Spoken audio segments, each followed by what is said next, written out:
കാലിഫോർണിയയുടെ crest ലൈനിലെന്ന് പറയുന്ന ഒരു ചെറിയൊരു കൗണ്ടിലുള്ളൂ വെക്കേഷന് വന്നിരിക്കുകയാണ്. ഇവിടെ ഒരു വളരെ മനോഹരമായിട്ടുള്ള മലയോര പ്രദേശമാണ് ഈ ക്രസ്റ്റ് ലൈൻ എന്ന് പറയുന്നത്. ഈ സാൻ ബെർണാർഡിനോ കൗണ്ടി നാഷണൽ ഫോറസ്റ്റാണ്. എൻ്റെ പുറകിൽ കാണുന്ന ഫോറസ്റ്റാണ്.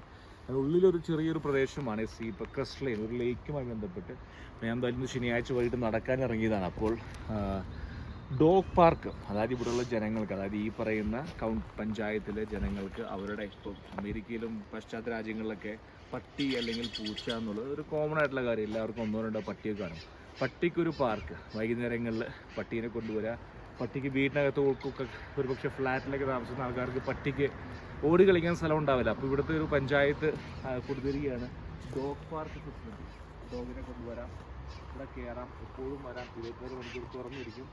ചില നിബന്ധനകളൊക്കെ ഉണ്ട് ഇവിടെ. നമുക്ക് കാണുമ്പോൾ തന്നെ കാണാൻ പറ്റും ഒരു തരത്തിലുള്ള ചപ്പുചാറോ അല്ലെങ്കിൽ ഈ പറയുന്ന ഫെസിലിറ്റീനെ മിസ്യൂസ് ചെയ്യാൻ ഇവിടുത്തെ ജനങ്ങൾ ശ്രമിക്കുന്നില്ല. അതാണ് ഏറ്റവും വലിയൊരു പോയിന്റ് എന്ന് പറയുന്നത്. ചില നിബന്ധനയുണ്ട്.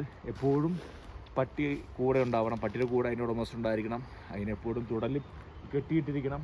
ഒരു 16 അല്ലെങ്കിൽ 17 വയസ്സുള്ള മുകളിൽ ആൾക്ക് മാത്രമേ ഇവിടെ കൊണ്ടുവരാൻ പാടൂ. അപ്പം അങ്ങനെയൊക്കെ ചില നിബന്ധനകളൊക്കെ ഫോളോ ചെയ്യുന്നു. ഇപ്പോൾ ആരും ഇല്ല. ഒരുപക്ഷെ ഇത് ശനിയാഴ്ച ആയതുകൊണ്ട് ആൾക്കാരൊക്കെ വെക്കേഷന് പോകുന്നതായിരിക്കാം. പക്ഷെ ബേസിക് എന്ന് പറയുന്നത് ഒരു പ്രദേശത്ത് കൊടുക്കുന്ന സൗകര്യങ്ങളെ എത്രമാത്രം യൂസ് ചെയ്യാനും അതിനെ മിസ്യൂസ് ചെയ്യാതിരിക്കാനുള്ള ജനങ്ങളുടെ ഒരു ശ്രമത്തെ നമ്മൾ അഭിനന്ദിച്ചേ പറ്റൂ.